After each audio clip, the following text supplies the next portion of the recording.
The coach's comment from Cincinnati after what Messi did in the match.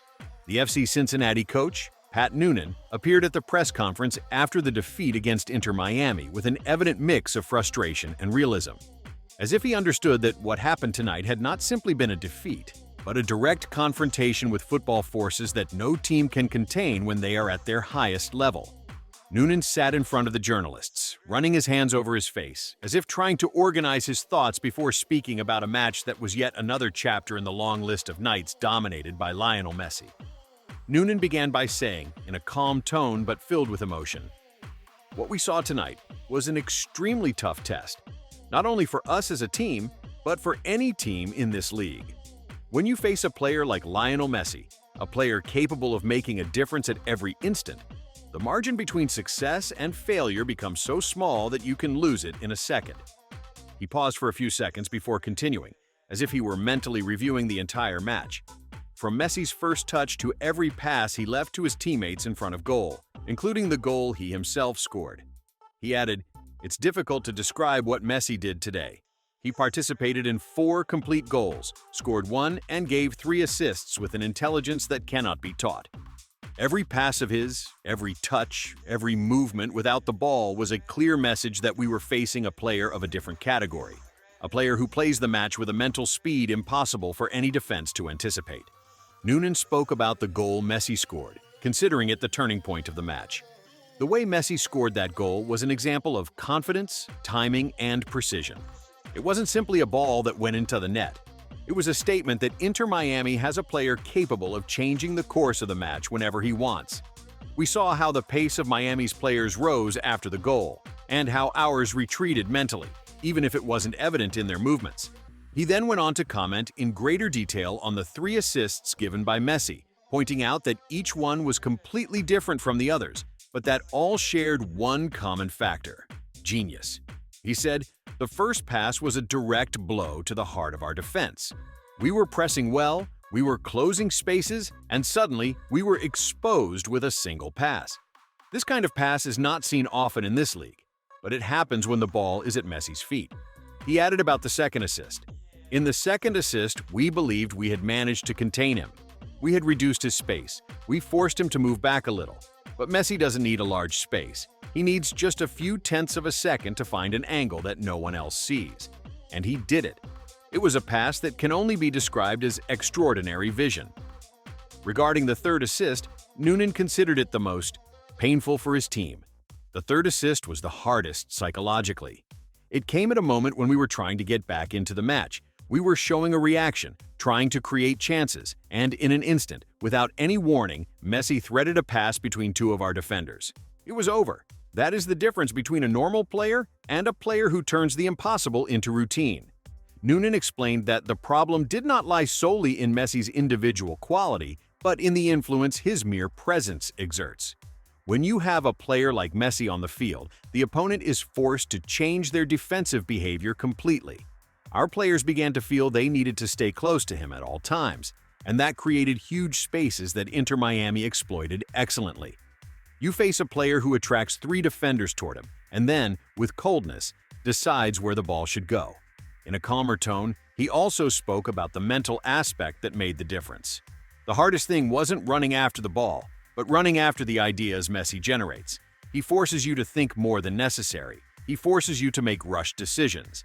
And that's what happened to some of our players at several moments. That kind of mental pressure is what distinguishes great players, and especially Messi. He then directed sincere words to his players and the fans. "I'm not angry with the players, not at all. They made a great effort. They tried with all their strength, but we faced a player impossible to contain when he's having his day. Maybe we weren't at our best version, but Inter Miami was close to perfection, and Messi was the main factor." To finish, he spoke about the importance of learning from a defeat like this. "We will go back to the videos. We will analyze every play in which Messi participated. Not to blame the players, but to learn. To learn from the details, the small mistakes, the spaces we didn't close. These matches are the ones that build strong teams, if you know how to face them." And he concluded by expressing deep respect for Messi with an unusual sincerity. "I know our fans are upset, and I understand them." Surprising comment from the Argentina national team coach about Messi and Ronaldo's recent statements. In an intervention that has been the longest in a long time, Lionel Scaloni, coach of Argentina, came out with extensive statements that lasted more than half an hour before journalists, responding to the renewed controversy caused by Cristiano Ronaldo's recent visit to the White House, his harsh statements in the anticipated interview with British journalist Piers Morgan, and everything related to the attempts to revive the eternal comparisons between him and the legend Lionel Messi. Scaloni began his intervention as if he wanted to put a definitive end to this repeated chapter of media and fan conflict, although at the same time he did not hide his annoyance at the way events are being treated, especially regarding official invitations and tributes that go beyond mere football. Scaloni said in a calm tone but filled with confidence and clarity, "Before talking about anything, and before entering into endless comparisons, let me clarify a simple fact. Lionel Messi was invited to the White House long before Ronaldo. We're talking about January 2025, when Messi was chosen among the personalities who received the Presidential Medal of Freedom from former U.S. President Joe Biden. This is not a trivial event, nor a common protocol ceremony, but one of the highest civilian honors in the United States." Scaloni continued giving details that most newspapers did not mention, as if he wanted to dot the I's. People must understand. The Medal of Freedom is awarded to personalities who have had a global impact: political, humanitarian, sports, and cultural. When Messi's name appears among this select group of honorees, it is not only recognition for the football he offers, but international recognition for the human and cultural value his figure represents. That is why, when this is ignored or its importance minimized just because another player visited the White House months later, that is not logical nor fair. He then added, explaining the reason Messi did not attend the ceremony. Messi did not attend due to a simple scheduling error, nothing more. This was due to a lack of coordination between his administrative team and the event's organizing team. And when the statement was issued in which he expressed his pride, gratitude, and apologies for not attending, it was out of respect for the country that extended the invitation, not because he underestimated the event. Messi is known for respecting everything, every institution, every person. This is part of his character, and the world knows it.